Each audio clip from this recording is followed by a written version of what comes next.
एक शहर में एक गरीब व्यक्ति रहता था। वो गरीब व्यक्ति बहुत ही ईमानदार था, बहुत समझदार था, पढ़ा लिखा भी था, परंतु अपनी किस्मत की वजह से ना तो वो इतना धन अर्जित कर सका और वो बड़ा ही दुखी था।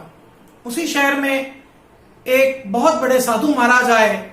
वो साधु महाराज बड़े प्रतापी थे, बहुत लोगों के उन्होंने दीन दुख हरे थे।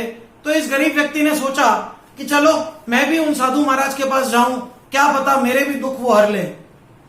तो वह व्यक्ति साधु महाराज के पास गया, उनसे बोला कि गुरुजी, मैंने जीवन में कभी भी ईमानदारी नहीं छोड़ी, सच्चाई नहीं छोड़ी, फिर भी मेरे जीवन में बहुत दुख है, मेरे ऊपर बहुत कर्जा है, आप कृपया मेरा उद्धार कीजिए। गुरुजी ने उसके हाथ में एक चमकीला नीला पत्थर दिया और कहा, जाओ इस पत्थर को बेच दो और तुम्हारा ऋण चुका दो। यह पत्थर बहुत अमूल्य है, सोच समझकर इसे बेचना। वह व्यक्ति, घर के पास में ही एक फल वाले की दुकान थी, वो उस फल वाले की दुकान पर उस पत्थर को लेके गया और उस पत्थर को दिखाया।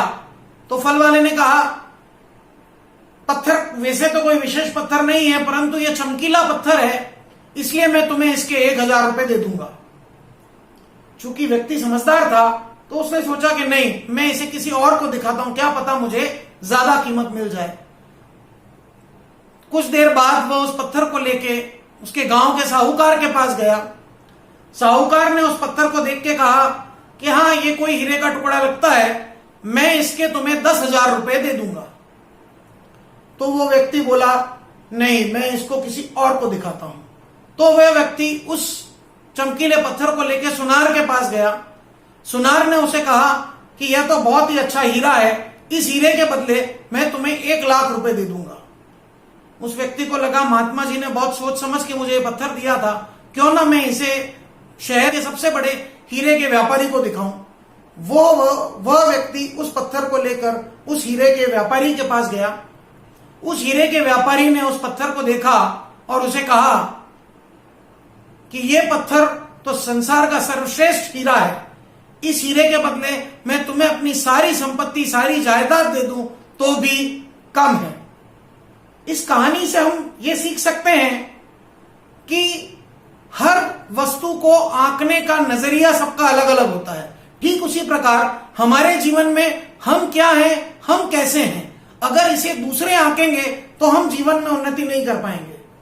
हमारी कीमत क्या है, यह हमें स्वयं को पहचाननी होगी। इसलिए अपने आप को कभी भी कम मत आंकिए। आप इस दुनिया में सर्वश्रेष्ठ हैं, आप ये मानकर चलिए और अपने सर्वश्रेष्ठ प्रयास करते चलिए। दूसरे नेगेटिव कमेंट करेंगे, नकारात्मक विचार आपके बारे में देंगे, पर अगर उन नकारात्मक विचारों को आपने अपने मन में लगा लिया तो आपकी गत ठीक उसी प्रकार हो जाएगी कि अगर वो व्यक्ति उस चमकीले पत्थर को फल वाले को बेचता तो उसे 1,000 रुपए ही मिलते, साहूकार को बेचता तो उसे 10,000 रुपए ही मिलते, सुनार को बेचता तो 1,00,000 रुपए ही मिलते, और उसने जब उस व्यापारी को बेचा तो उसे अनगिनत संपत्ति प्राप्त हुई। तो आप भी कुछ इसी प्रकार हैं, अनगिनत गुणों से भरपूर हैं। आप में जितने गुण हैं उन गुणों को पहचानिए, अपने आप पर विश्वास कीजिए और अपने को कभी भी कम मत आंकिए। Thank you, have a great day.